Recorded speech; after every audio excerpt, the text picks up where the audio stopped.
Has anyone ever accused you of being too emotional just to dismiss your pain? They never yelled. They never slammed doors or sent angry texts in the middle of the night. There were no screaming matches in driveways, no ultimatums, no police called on Thanksgiving. If they had done any of that, at least I could have told myself I wasn't crazy. At least I would have had something clear and visible to point to and say, see? That's when it all shifted. That's where I got cut out. But no, they were smarter than that. Softer. Quieter. They didn't erase me with fights. They erased me with silence. With carefully framed photos, trimmed captions, and group messages, I was always just a little too late to see. It started like most betrayals do, in ways that seemed too small to matter. I remember the first time I noticed it, back in 2011. My sister Beth had posted a photo from our family's beach trip that summer. It was one of those big group shots, folding chairs in the sand, kids digging holes, someone grilling burgers in the background, all of us sunburned and smiling, pretending we weren't miserable from the heat. I remembered the moment clearly because I had taken the damn photo with the self-timer. I'd propped the camera on the cooler, told everyone to scoot in, and I'd run like a maniac to get in place. I even remembered tripping over a sandal and laughing as I plopped into the frame just in time. I was sitting between Mom and my cousin Darren, holding a beer in one hand and shielding the sun with the other. I remembered that moment not because it was perfect, but because it was real. It was one of the few times I'd felt, even briefly, like I belonged. But when Beth posted it on Facebook, my stomach sank. In the photo she uploaded, I wasn't there. The whole left side of the frame had been cropped. Neatly, deliberately. My cousin Darren was now at the edge, and the sun-drenched background looked untouched. My body, my laugh, my presence was gone. I stared at it for a long time, longer than I want to admit. At first, I assumed it had to be a mistake. A formatting issue, maybe. Phones did weird things with pictures back then. But when I checked the photo again from my laptop, it was the same. Cropped. Cleanly. As if I had never been there at all. I didn't say anything. I told myself it was just a fluke. That maybe she needed it to fit a square format. That it wasn't personal. But that was the first thread that tugged loose, and once it did, the unraveling started. Over the next couple of years, it kept happening. In photos, in conversations, in birthday posts where everyone got a paragraph and I got nothing. I'd scroll through albums and realize I wasn't in half the photos, even ones I knew I was present for. It became a game I played with myself, a sick kind of scavenger hunt. How many ways could I be edited out? Sometimes it was literal, like being cropped out of a photo where I stood in the middle. Other times it was more subtle, like when my mom uploaded a photo from Christmas morning and captioned it "the whole family together," despite the fact that I had been the one passing out the gifts. I remember one birthday where I spent hours baking a cake for my niece, hand-piped her name, decorated it with edible glitter, made everything from scratch, and then saw the Instagram story where Beth had posted the cake with the caption, "Homemade. Thanks, Pinterest." No mention of me. Not even in the comments. You might think this sounds petty. That maybe I'm just sensitive or fishing for slights where there were none. That's what I told myself, too, at first. But the problem wasn't just the photos or the captions. It was the pattern. The consistency. The way it became normal for me to be invisible unless I was doing something useful. Holding the camera. Cooking the meal. Watching someone else's kid. I had become the family's background noise, necessary, reliable, and entirely forgettable. It's a strange kind of grief, being erased while you're still alive. There's no funeral, no memorial, no casseroles dropped off on your porch. You're not allowed to mourn it out loud. You can't walk into a room and say, "I feel like I've disappeared," because people will laugh, or worse, say you're making it up. So I stayed quiet. I smiled when I was supposed to. I liked their posts. I commented with hearts and clapping hands. I showed up again and again, hoping someone would notice I was slowly vanishing from the margins. I didn't grow up feeling unwanted, at least not in the dramatic, after-school special kind of way. I was the middle kid, never the star, never the problem. I was Beth's backup singer and my brother Mike's cheerleader.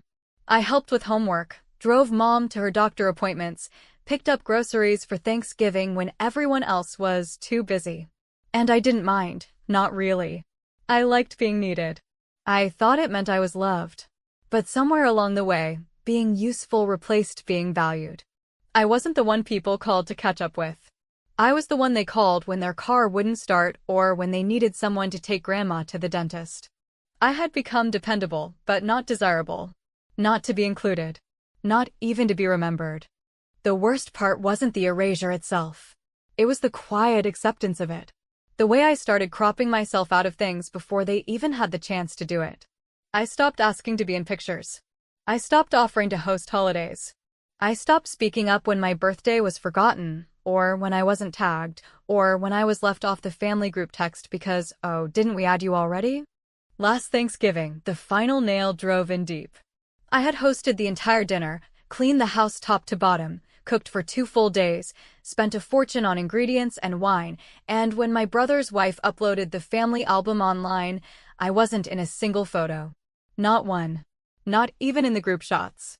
I asked her if she had more photos she hadn't posted, maybe some with me in them. She replied, "Oh, I think you were moving around too much to get a clear shot, haha." And that was it. I stared at that message for a long time. I felt like I was watching myself drown, and instead of throwing me a rope, my family was snapping pictures of the water and captioning them, "Perfect day." And that's when I knew. I wasn't crazy.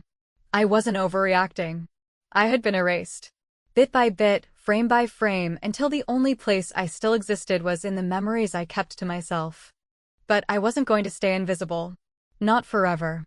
That was the moment the idea first bloomed. It was still vague, still unformed, but it felt like a spark in my gut. If they didn't want to see me, then I'd make sure they couldn't ignore me. And you watching, have you ever had your own family pretend you weren't even there? Have you ever looked at a photo where you remember the laughter, the smell of the food, the feeling of your hand on someone's back, and then realized, years later, they'd cut you out of that memory like you were some stain they didn't want to explain? If you have, then maybe you'll understand what I did next. And if you haven't, well, let's see how far you'd go before you finally said, enough. Because this time, I didn't disappear. This time, I paid to be seen. There's a particular kind of humiliation that doesn't come with yelling or name-calling, a brand of quiet shame that arrives not because someone hurt you openly, but because when you finally gather the courage to speak, after months, maybe even years, of second-guessing your own feelings, you're met not with apology or understanding, but with a twisted smile, a forced chuckle, and those 5 words that have the power to unravel everything. "What are you talking about, Heather?" They didn't need to scream at me. They just needed to make me feel like I was crazy for even noticing. After that Thanksgiving, after that album of family memories where my absence was more pronounced than any presence I could recall, I couldn't shake the anger. It wasn't the kind of fury that explodes all at once.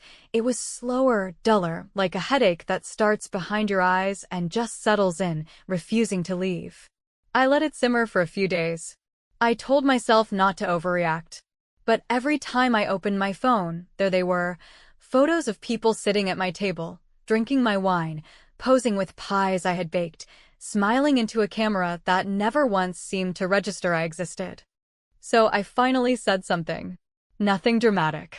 Just a message to Beth, my sister, the one who always took it upon herself to be the family's unofficial social chair. I asked her, gently, if she had any other photos from Thanksgiving, ones that maybe included me, or if she could tag me in a few she'd already posted. I even tried to keep the tone light, adding that I had apparently turned invisible this year and would love some photographic proof that I had, in fact, made the stuffing. I remember staring at the message before hitting send, rehearsing in my head how she might respond, maybe with a laughing emoji, or a teasing "you're being dramatic," or, best case scenario, an "oh no, I didn't realize." Let me fix that. What I got back, though, wasn't any of those things. It was worse. It was a single sentence, tossed back at me with all the warmth of a wet rag. "I honestly have no idea what you're talking about, Heather." That was it. No apology. No acknowledgement. Just pure, polished dismissal. I reread it 5 times. Then, just to be sure I wasn't losing my grip entirely, I scrolled back through the photos again. Not a single one. Not even a blurry background cameo. I had set the damn table. I had poured drinks. I had taken coats and scrubbed the bathroom and arranged chairs for the kids and reminded everyone when to take the turkey out. I had been there for the whole day in body and effort and spirit. But you wouldn't know it by looking. I decided to press a little further. I asked her again, this time more pointedly.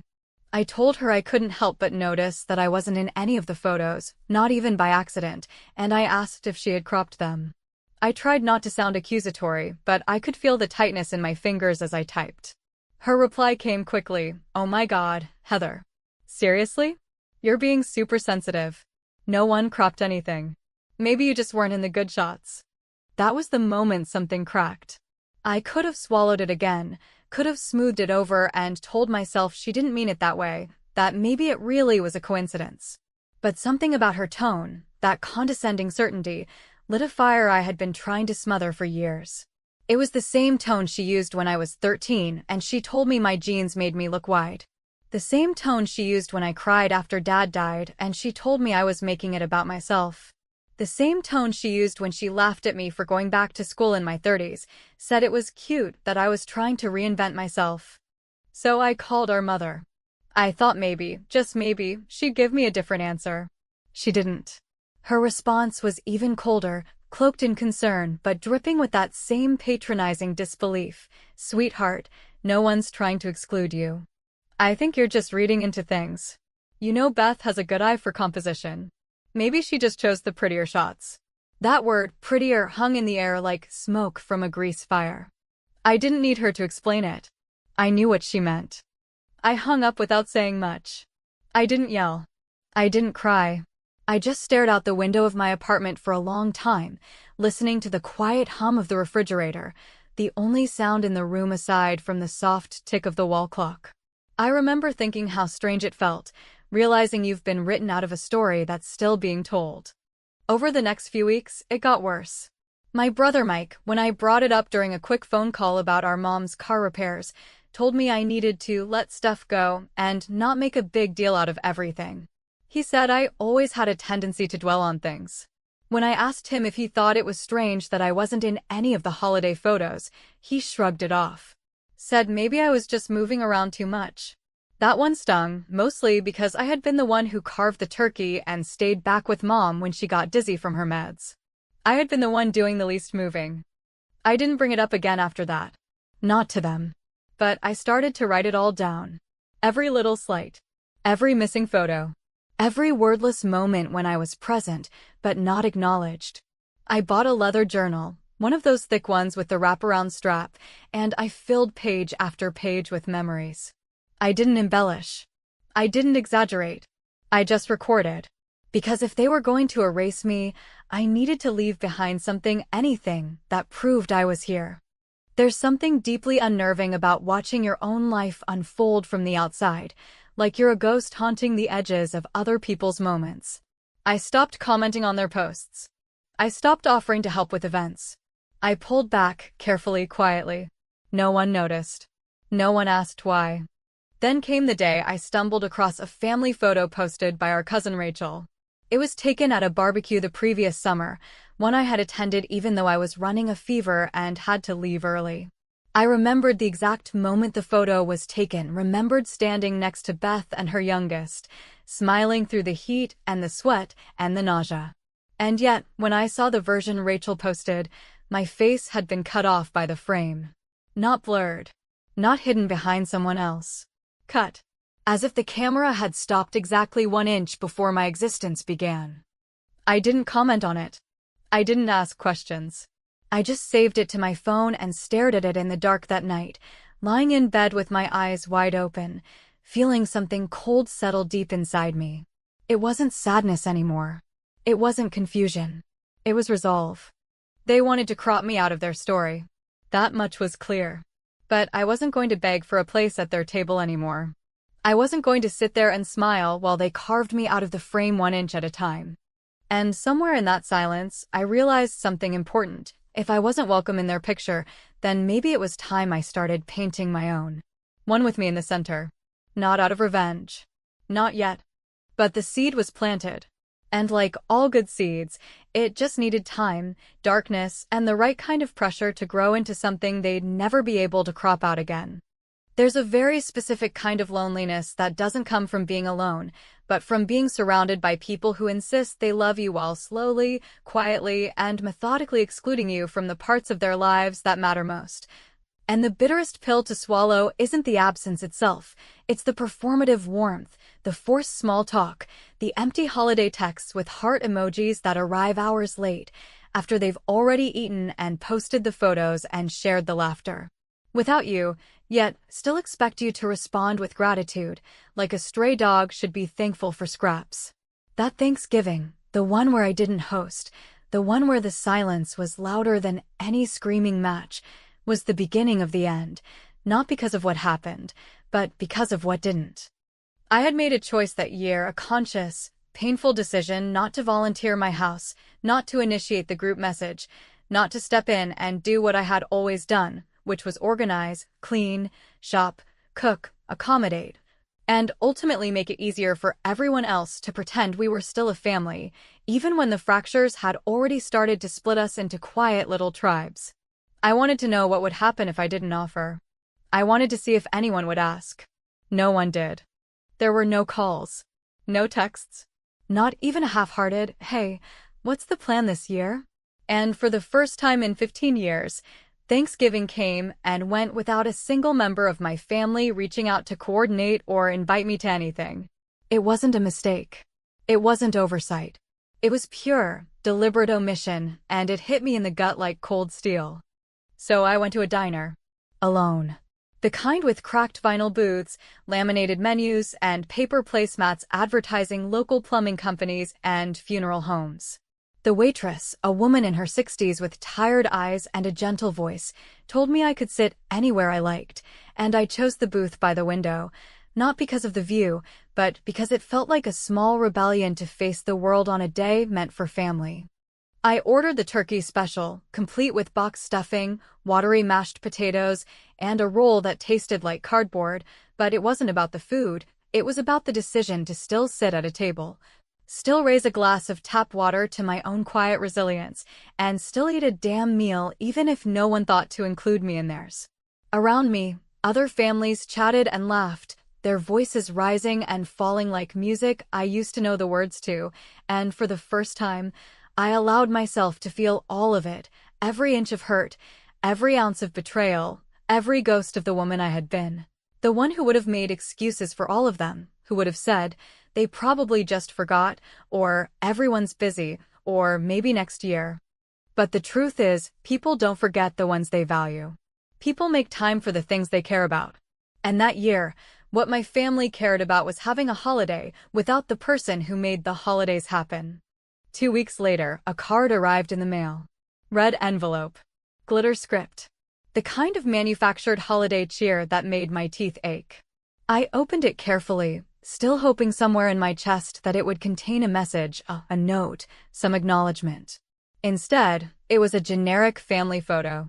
Everyone in matching sweaters, standing in front of a fireplace that looked suspiciously familiar. It took me a moment to register it. The stonework. The mantle. The arrangement of the candles. They had taken that photo in my house. I stared at it for what felt like hours, my hands shaking slightly as I turned it over to look for a message. Nothing. Just a pre-printed, wishing you warmth and joy this season. They had used my house. My home. The place where I had spent years hosting, feeding, making room for folding chairs and screaming children and casseroles with too much salt. And they had done it without me. Not just without asking, but without mentioning it at all. Like it was theirs. Like I was the one intruding. It wasn't a mistake. It was a message. The clearest one yet. Beth had probably told them it would be cute to take it at my place. Nostalgia, she would have said. Tradition. Maybe she still had a key. Maybe someone had made a copy years ago and forgot to return it. It didn't matter. What mattered was that they had walked into my space, into my sanctuary, into the one place I still thought of as mine, and they had smiled into a camera and acted like they had always belonged there without me. That was the moment something hardened in me. Not bitterness. Not anger. But resolve. Cold, steady, and absolute. Because when people show you who they are not once, not twice, but over and over again, you can either keep handing them the knife to cut you out of every picture, or you can start drawing the lines yourself. I didn't call them. I didn't text to ask why. I didn't rage or cry or write a long email they wouldn't read. Instead, I packed a small suitcase, drove 2 hours into the mountains, and checked into a quiet little inn with creaky floors and no cell reception. I sat by a wood-burning stove, drank black coffee, and made a list in my journal. A list of things I would no longer tolerate. A list of boundaries I would no longer let them cross. A list of ideas. Wild ones. Small ones. Some petty. Some brilliant. Some that felt like seeds that had been waiting in the dark for the exact right moment to bloom. And as I stared out over the snow-dusted hills, I realized something startling. I didn't miss them. I missed the idea of them. The version of my family that only existed in framed photos from the 90s, in birthday cards with smiley faces, in the stories I told myself about loyalty and love and sticking together no matter what. That family was long gone if it had ever existed at all. So I decided to do what they never expected. I decided not to fight to get back into their photos. I decided to make new ones where I didn't have to squeeze myself into the edge of the frame, praying not to be cut out. And I had a plan. Not just for myself, but for the day they would finally notice that the person they kept erasing had left something behind, something big, bold, and impossible to crop out. Because you can only be erased so many times before you stop chasing the frame and start designing your own spotlight. And when that day came, I wasn't going to whisper or wait for permission. I was going to take out a full-page ad. Time, they say, has a way of softening pain, of dulling the edges of memories that once cut so deep you could barely breathe without reopening the wound. But I've come to believe that time doesn't erase anything, it only buries it deeper, layers it under new routines. New friendships, new commitments, until one day, if you're not careful, something small, a photo, a passing remark, a familiar smell, can claw through the dirt and remind you that nothing is ever truly gone. It's just lying in wait. Quiet and patient and deadly in its precision. After that last Thanksgiving, the one where my family stepped into my home, smiled for the camera, and erased me so completely it felt biblical, I made a choice not to scream. Not to storm through their lives demanding recognition, but to leave quietly, completely, and most of all, intentionally. I stopped answering texts. I didn't send Christmas cards. I unfollowed and muted and archived everything. I moved out of the city. I cut the cord, not because I hated them, but because I finally understood that hate is just another way to stay tethered, and I was done. I bought a cabin. Not a romantic little cottage tucked in some storybook forest, but a real, raw, slightly crumbling 2-bedroom in the Smoky Mountains, with warped floorboards, water stains on the ceiling, and enough peace and silence to feel like an actual reset button. It had no central heat, no internet, and only got cell service when the wind hit the trees at just the right angle. It was perfect. I spent the first winter wrapped in blankets, cooking over a cast-iron stove, watching snow pile against the windows while reading books I hadn't touched in years and journaling until my hands ached. I wasn't hiding, I was reassembling, slowly, deliberately, piece by piece. And somewhere between that quiet and that cold, I remembered who I had been before I spent my life trying to be someone worth including. That was the strange part, realizing how much of myself I had lost not because of trauma or tragedy, but because of the slow erosion of constantly trying to be liked, needed, appreciated.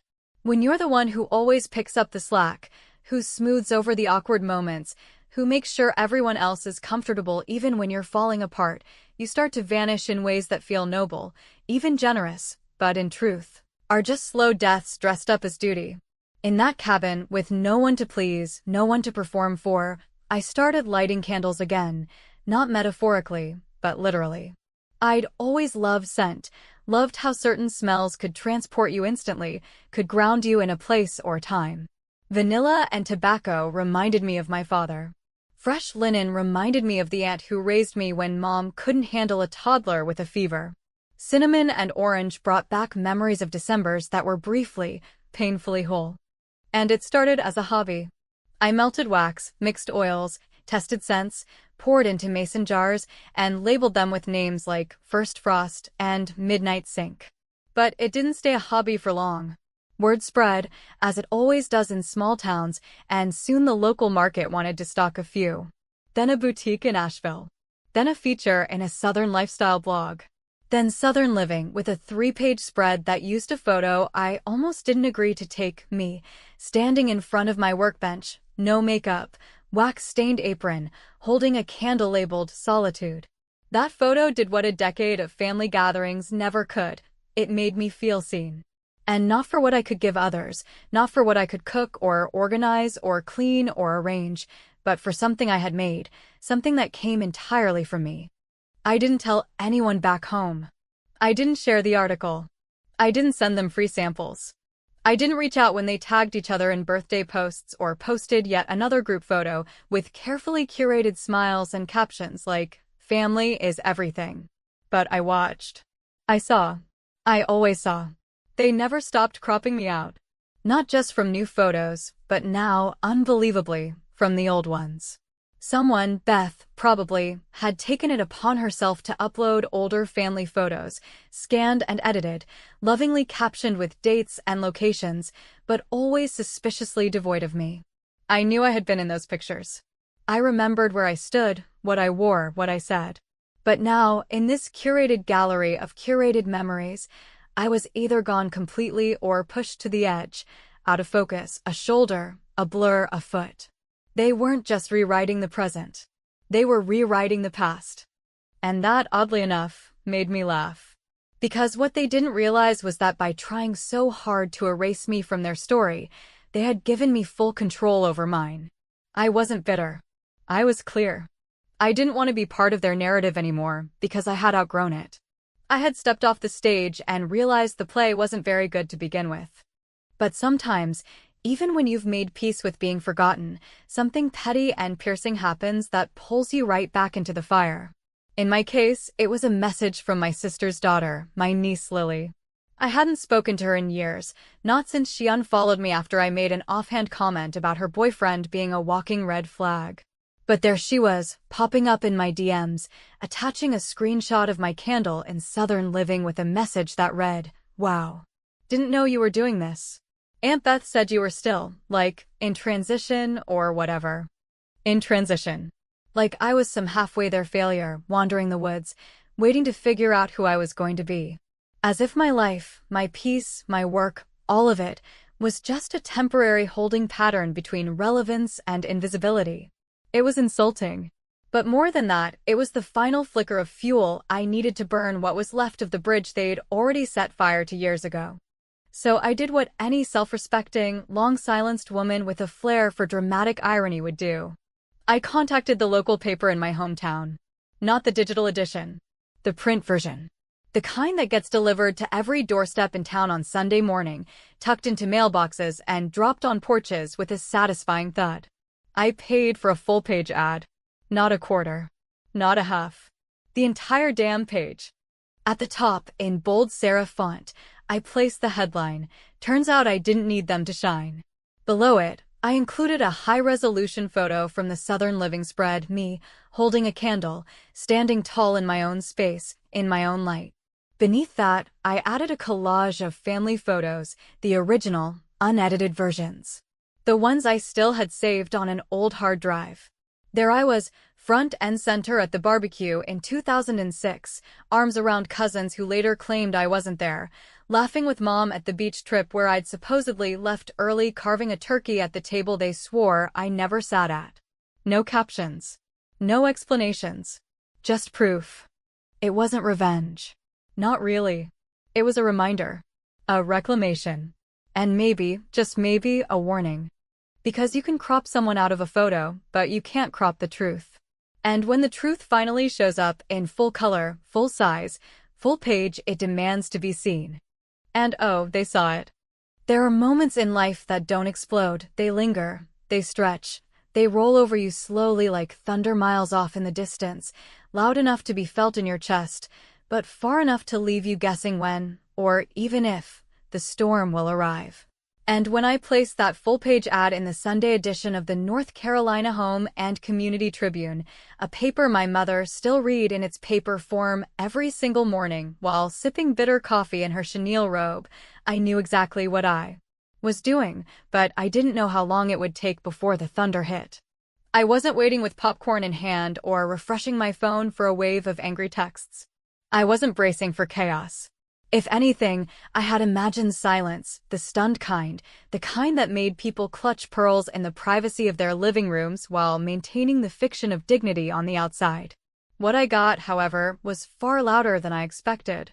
The first call came at 8:32 a.m., and the only reason I answered it was because the number wasn't saved, and I'd recently signed a new wholesale deal with a boutique in Nashville and assumed it might be them confirming delivery. But it wasn't Nashville. It was Beth. Her voice didn't shake. It cracked. Not in sadness, not in vulnerability, but in that familiar shrill pitch she used when she wasn't sure if she was supposed to be furious or embarrassed or both, and because she'd never quite learned how to distinguish between discomfort and injustice.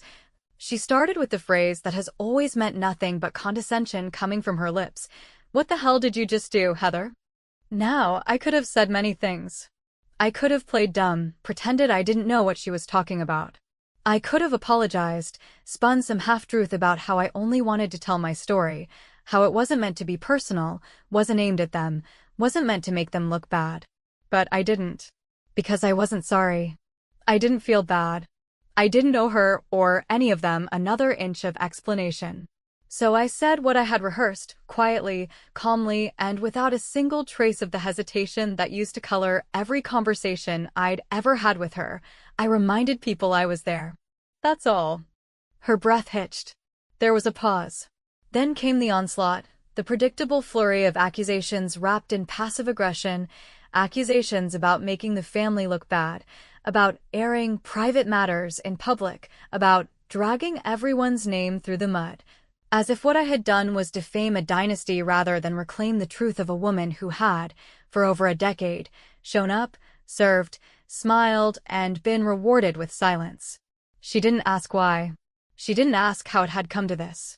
She didn't even pause to consider the possibility that my absence from their narrative was intentional, not mutual. She did what people like her always do.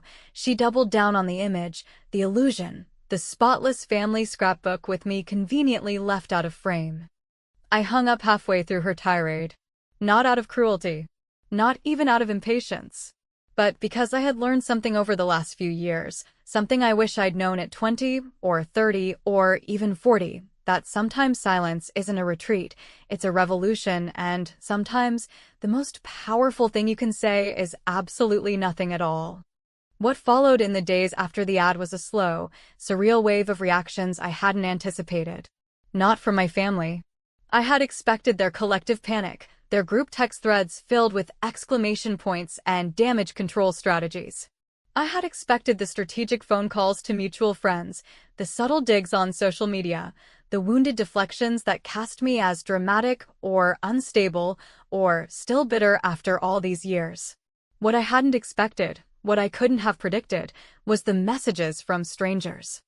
Women in their 50s, 60s, even 70s, reaching out through my business website's contact form, writing emails that opened with words like, "I saw your ad," or "I read about you," or "I just wanted to say thank you," and then unfolded into deeply personal confessions about their own erasure, stories of families who had pushed them aside, silenced their contributions, forgotten their presence while still expecting their labor, their loyalty, their quiet compliance. Some had been mothers. Some, like me, had never had children but had been the responsible one, the reliable one, the woman who made the holiday dinners happen, who stayed behind to clean up, who took the blurry photos, but was never in any of them. These weren't pity notes. They weren't looking for advice or healing or a savior. They were simply acknowledgments. Lanterns in the dark. Proof that I wasn't alone. And with every message, I felt something loosen in my chest, something that had been clenched so tightly for so long I hadn't realized how much effort it took to hold it. I read each one slowly, sometimes twice, sitting on the cabin's porch as late summer fog curled between the trees, letting the words settle into me like warm water. Then came the one that broke me, not because it was cruel, but because it wasn't. Lily. My niece. The same girl who had unfollowed me years ago, who had laughed along with the family's jokes about my dramatic phases, who hadn't invited me to her engagement party even though I had helped raise her when her father was too busy and her mother too scattered. Her message was simple, hesitant, but real. I didn't know you were in all those pictures. I thought you just didn't show up sometimes. I'm sorry. And I stared at that screen for a long time, because those words, "I thought you just didn't show up," cut deeper than any insult ever could. That's the thing about absence. When you're erased cleanly enough, people start to believe you chose to disappear. I didn't reply right away. Not because I didn't care, but because I wanted to be sure. I wanted to know if her words came from understanding or guilt. I still don't know the answer.